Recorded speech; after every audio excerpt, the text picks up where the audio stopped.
জন্য এভাবে হঠাৎ করে সরিয়ে দেওয়া হলো এবং এই যে তফসিল ঘোষণার পরই মূলত এনসিপি যে জুবাইর আরিফ তাকে আমরা জানতে পারলাম যে সে 28 আসনে নির্বাচন করবে এবং এই প্রেক্ষিতে মূলত নাসির ভাইকে সরাই দেওয়া হলো এবং এই যে নাসির ভাই এতদিনে তৈরি করা একটা ফিল্ড হঠাৎ করে জুবাইর আরিফ এসে এখানে কি সুবিধা করতে পারবে বলে মনে করতেছে? আমার মতে নাসির ভাই এখানে দীর্ঘদিন যাবৎ তিনি নানা সংগ্রাম এবং বিভিন্নভাবে উনি দাঁড়িপাল্লাকে সাপোর্ট করে দিয়ে আসছেন এবং ফিসিবাদ সরকারের আমলে উনি এই 8 আসনে দাঁড়িপাল্লা নিয়ে কথা বলছে। এই সাহসটা কিন্তু ওই সময় কেউই করে নাই।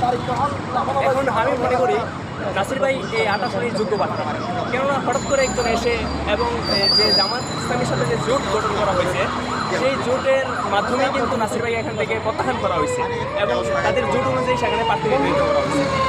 আমি মনে করি এখানে কোনো সুবিধা করতে পারবে না, কেন হঠাৎ করে এসে একটা সিচুয়েশন একটা পরিবেশ নিয়ে নিজেকে মানিয়ে নিতে পারবে না এবং সামনে আমাদের নির্বাচন খুবই সামনে, যেটাকে বলতে গেলে ধরা যায় আমাদের 12 তারিখ নির্বাচন এবং এই নির্বাচনে এখন উনি কী করবেন?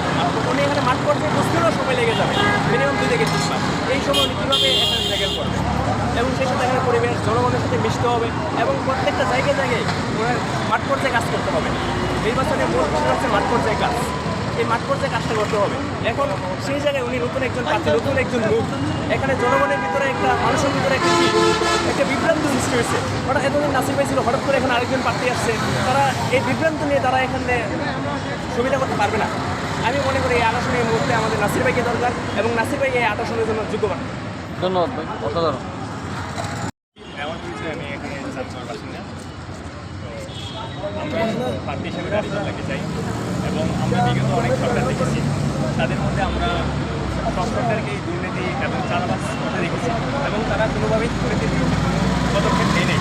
এখন পর্যন্ত আমরা অনেক কষ্ট করে বেশিরভাগ একটি সরকার দেশ মুক্ত করেছি এবং সেই সাথে আমরা একটি ন্যায় ইনসাফ প্রতিষ্ঠা করতে চাই এবং বর্তমানে ইনসাফের প্রতি আমি দাঁড়িপাল্লাকে সাপোর্ট করি, কেননা আমাদের বিগত 2টি মন্ত্রী ছিল দাঁড়িপাল্লা, তাদের বিরুদ্ধে কোনো দুর্নীতির মামলা কিংবা কোনো দুর্নীতি তদারক করতে পারে নাই কোনো সরকার এবং আমি বিশ্বাস করি যে দাঁড়িপাল্লা যদি আসে এই দেশ অবশ্যই চাঁদাবাজি এবং ইনসাফ মুক্ত একটি সোনার বাংলা গড়বে।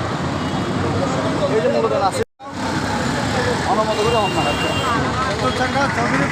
সম্মানিত আমিরে জামাত, আপনি বিবেচনা করে আমাদের নাসির ভাইকে আমাদের মাঝে ফিরিয়ে দিন, এই বলে আমার বক্তব্য শেষ করছি।